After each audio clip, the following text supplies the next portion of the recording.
So this company, Lokithor, yeah, let's say Lokithor, sent me this. It is the JA301 multifunction JumpStarter pack. 2000 milliamp hour, I'm assuming that's at 3.7 volts, 150 psi. It is not only a jump starter, it's a compressor. And it's a big light, which has a multitude of functions. It's really bright. We're outside in the sun at the moment, so you got this awesome little display, which is obviously PWM. You can actually see it pulsing in the camera, so it should be not too bad, hopefully. It's easy enough to see. You can set it in bar or PSI with a simple switch here, light switch up here, huge output cable port here for our jump starter leads. It's USB-C charge. It has USB-C in and out, and normal USB out as well, which is quick charge, which is awesome. It's quite a stout unit. Got a nice big rubberized grip up the top there. Solid case. It also comes, of course, with the compressed air chuck line, which is just to your standard Schrader valves, of course.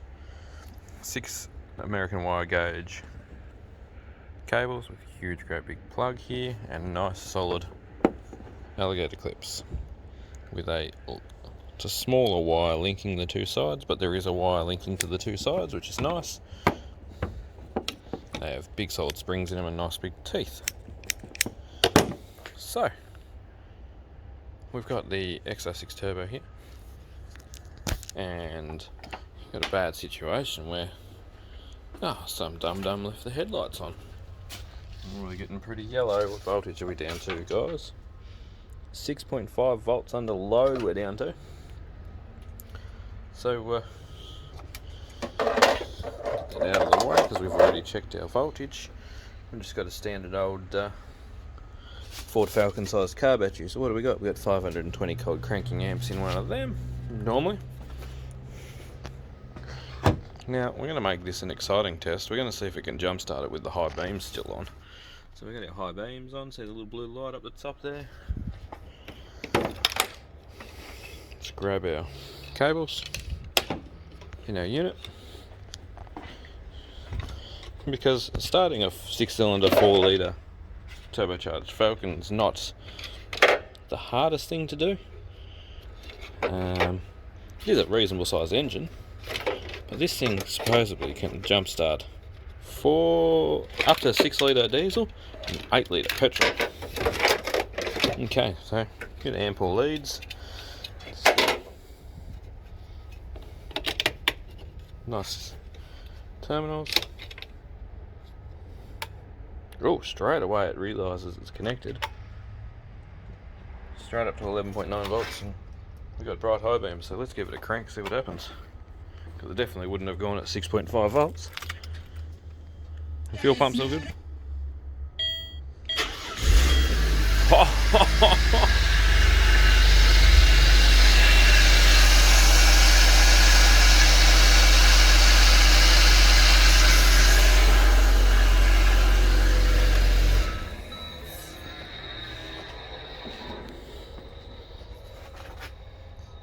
What's the voltage drop off? So that's obviously not actually connected. It normally says it's when it's connected. So there's our voltage dying again. We've got big globes in the front of this thing. That was intense. I really like the volt gauge. That's awesome. And straight away we know that our alternator was working because we're up into the 13.7s. The Falcon's run like 120 amp alternator down there. They're quite substantial. We're at 7.2 volts again. Let's jump it again. Instantly recognises it's not a battery. Straight up to 11 volts, even with all this going. Both sides, obviously park lights and all of that stuff.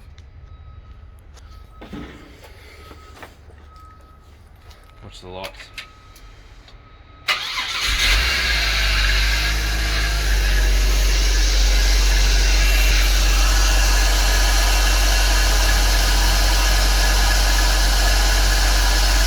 That's magical. We're going to have to try something diesel next, aren't we? Turn the high beams off.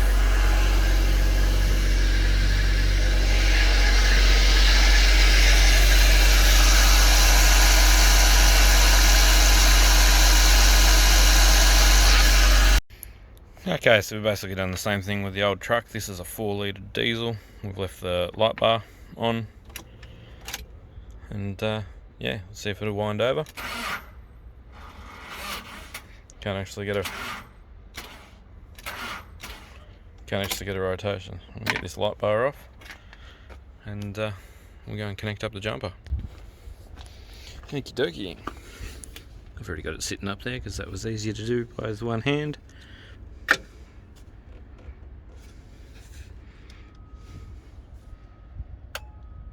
There we go, just putting our power.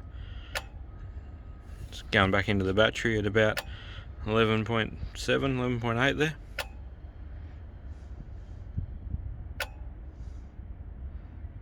Which is good, that'll be bringing the state of the battery up pretty quick. Now, I won't cut, we'll walk around and hit the key. So you know there's no external power sources. It's only the one battery, bit of throttle we'll probably need.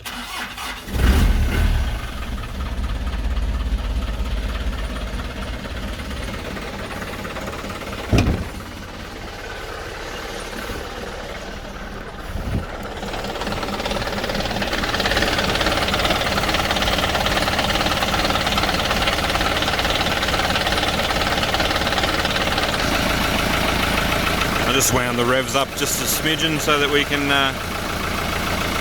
see the alternator charge, which is the beauty of this voltmeter on this tester, as I said before with the Falcon test. So yeah, pretty cool. Let's try this air compressor setup out. Okay, so we've got an easy one first. We'll do these back tyres on the Falcon. We'll let all the air out like we've got a flat tyre.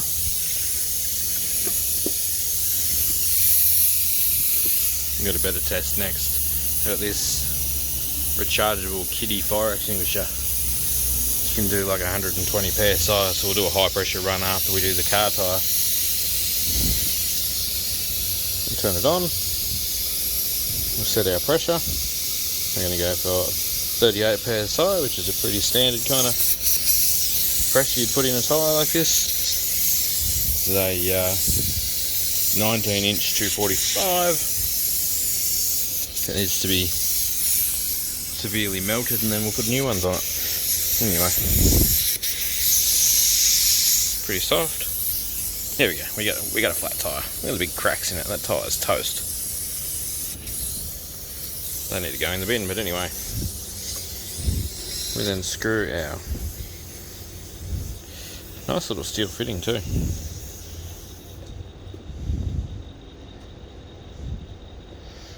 Now, something to be mindful of, that fitting will get warm after you've run the compressor. So it says we've got 4 psi in there. We then just hold down our pump button.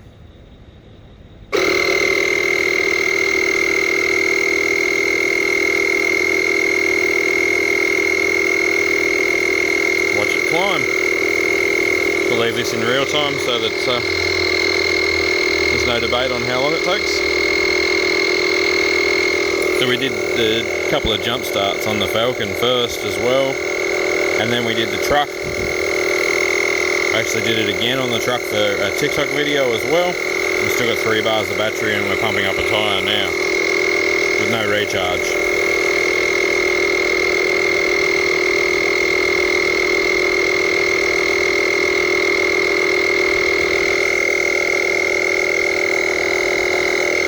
No temperature there yet.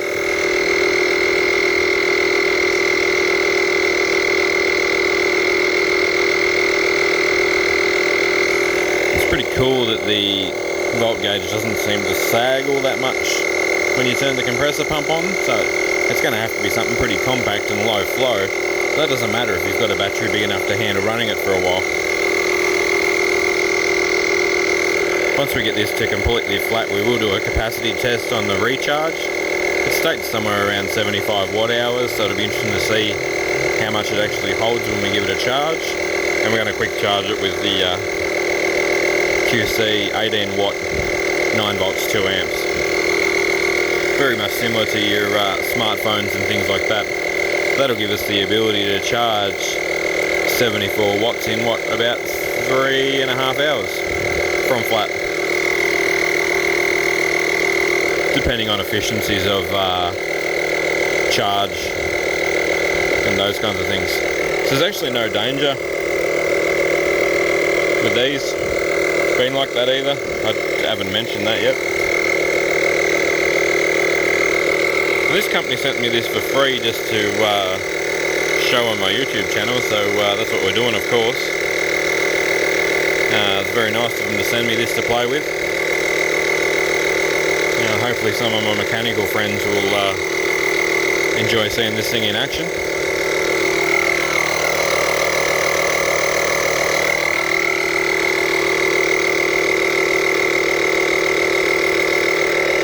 If you're watching this video on your TV or on your laptop or whatever, you'll probably just skip through this, but I want to at least show it in real time so you know how fast or slow the rate is. No trickery here. We don't skip through things. We want to show it as it is.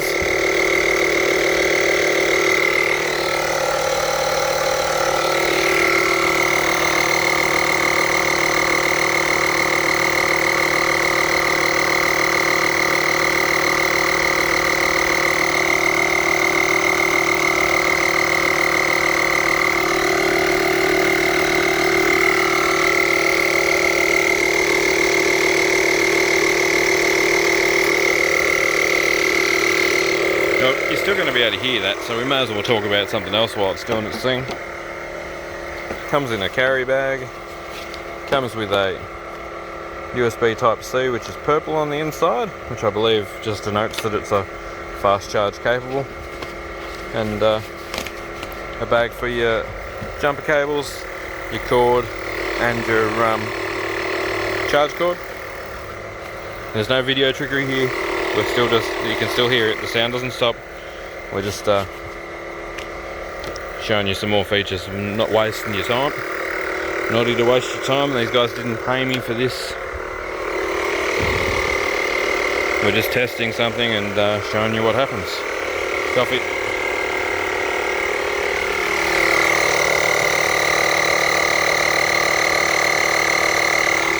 Still got 2 bars of battery, we're up to 33. You guys will be able to work out how long this actually took quite easily, but 4 PSI is pretty well dead flat. It is a small tyre, but it is a wide tyre. There's actually quite a bit of room in the rim, even though it's a lower profile.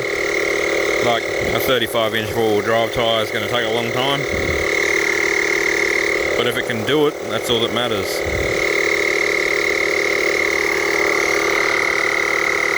A little bit of temperature there, still cool to the touch, you can still touch it. Case is cool, no issues with the case. You can feel the pulse through the hose nicely. The hose seems quite good quality. Swaged end fittings, look like brass with an aluminium nut. Good for service like, not just going to break in your hand. I think it must be relatively intelligent. I reckon it's going to, when it switches to 39, it'll stop.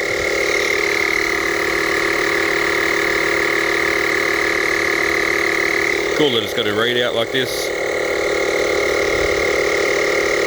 It's probably similar to the Milwaukee.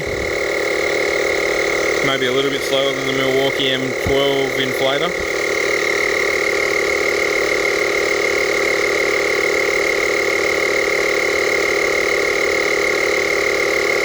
You smell a bit of, there it is. So whatever time that was, you'll see. You smell a little bit of a plasticky smell just because of the first time it's been ran, I imagine. They give you a warning there, caution could be hot. It's warm, like if you're going to 50 PSI it'd be really warm. But the case, stone cold. Right, straight away, let's see if we can get this pumped up. And I'm not going to make you sit through that, but we'll see if we can get it up to high pressure, and we'll come back when it's up at a high pressure or if it fails. Just to note, nice and accurate, went right back to 0 perfectly, which is nice to see. The Milwaukee ones are always inaccurate. you're always resetting them back to 0. Okay, so we'll connect up the kitty fire extinguisher. Very cool thing, these. I'm just going to use it to blow all this green stuff away. I've got a bit of truck wash in it. Don't actually use it that much as a fire extinguisher. Okay, up we go, all the way to the moon. These are supposedly tested to 250 psi, the extinguisher. This pumps to 150, so let's see where it stops at.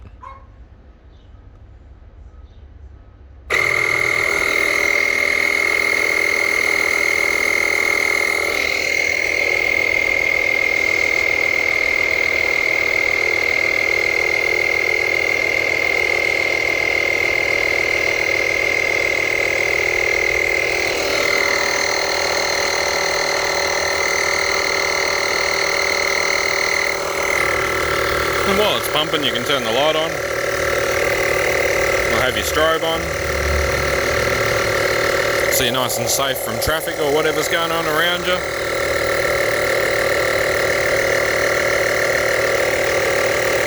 It's a pretty stout little multi-function unit.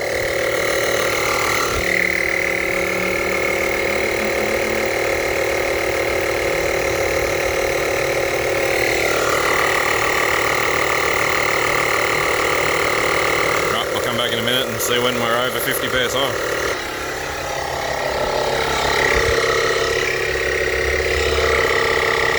It's still got 2 bars, it's still pumping. It still pumps with the torch on. Outlet air temp, I can still touch it. It's hot, but I can touch it hot. Yeah, we'll leave the torch on. We're going for it here. And I'll even use this to charge up the camera to edit this video and bang this video up straight away before we do more tests on it. I want to open this, I need to see what cells are in it. So we will open this up. And so we've got to take the ends off to get into it. But I've got to know what they're using. A little bit of warmth over this side, nothing major. Oh, we're down to 1 bar. Do you reckon we're going to make it? We're at 120 psi. That's better than the Milwaukee, we're at 120. Come on, you good thing, you can do it.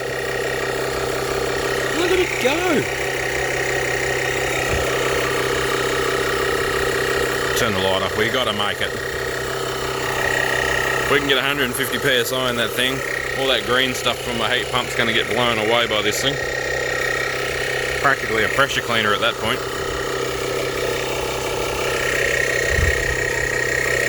Awesome things, these. If you ever see one at like a yard sale or something, they're pretty old school, and maybe you might have to replace the hose. The hoses crack on them. But they've literally got an O-ring seal on this valve, an O-ring seal here. You unscrew the top, fill it up with water and degreaser or whatever. 132 psi. This could get you out of trouble topping off a truck tyre. This is insane. Says it can do 150. We're waiting.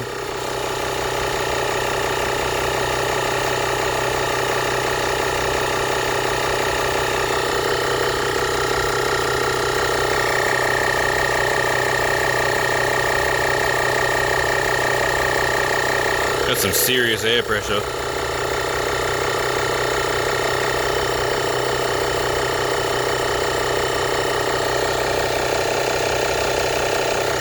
No, these are tested to 350 psi. 8 psi to go. 7. I'm making you watch now. This is crazy. This is portable. You can carry this around. This isn't no high pressure compressor. It's running on a battery that you can charge with a phone charger. You charge this with solar power. No way, we're there. We are there. No warning lights, nothing, hasn't even failed. The Milwaukee ones get hot at 120.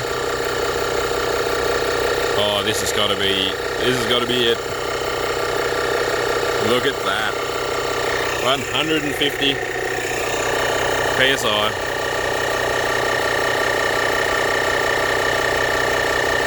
Just the fact that the gauging the thing goes that high is awesome. Look at that. Wow. That is super.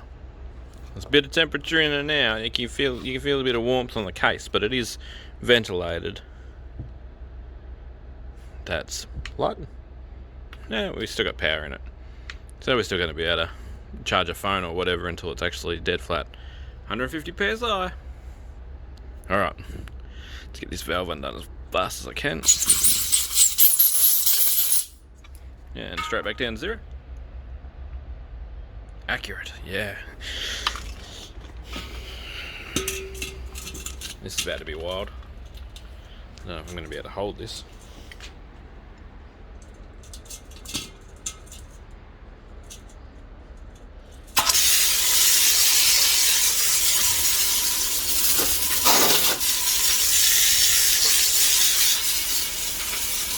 Feel all that green stuff just blow away.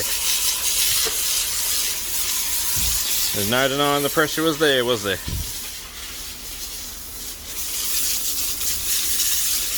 Well, there you go. It's probably still 90 pound in there. Ran out of water. And we still got 80 pound in there. Righto, so this is the first of many videos with this thing. We're going to test this on everything we've got. And at the end of the day, if it fails, we can figure out why it failed, talk to the company. If it doesn't fail, like, go and buy one. Give me another, say, 2 weeks with it before you rush out and buy one. I don't know, maybe there's a thing in the notes or something. You can probably leave a message saying that you've seen it here. I don't know. I don't think they've got any kind of affiliate or tracking kind of thing going on. But to show you how easy it is to charge, we've got here just a basic old power bank. Here's our port. You guys know we love lithium batteries. It doesn't actually have a listed spec for what kind of batteries are in it. Just like that, you charge it. Give it a minute, this thing will do a handshake and change to 9 volts 2 amps. There's a bit of warmth in the case there now, but no issue. This is great. Lokithor. It's the JA301. I'm come back with some more test ideas. Thanks heaps for watching. If you've got this far through, well worth watching. 150 psi tests and jump starting a truck, a 4-litre XR6 turbo, all those things. Jump starting a 6-cylinder Australian car with the high beams on. Like, that's some serious amp draw. I need a clamp meter out and see if I can't get a clamp meter read on it. I might even go and see my mate and see if I can borrow a better meter and like have a real test. There we go. 9 volts 2 amps. It's coming in at 18 watts there, charging it. We're just going to keep testing. We're going to see what kind of load we can get out of these. And yeah, awesome. Thanks heaps for watching. Thanks for sending me this, guys. And yeah, I'll update you guys as soon as I have done some more testing. Look for it on Instagram and TikTok as well. Catches.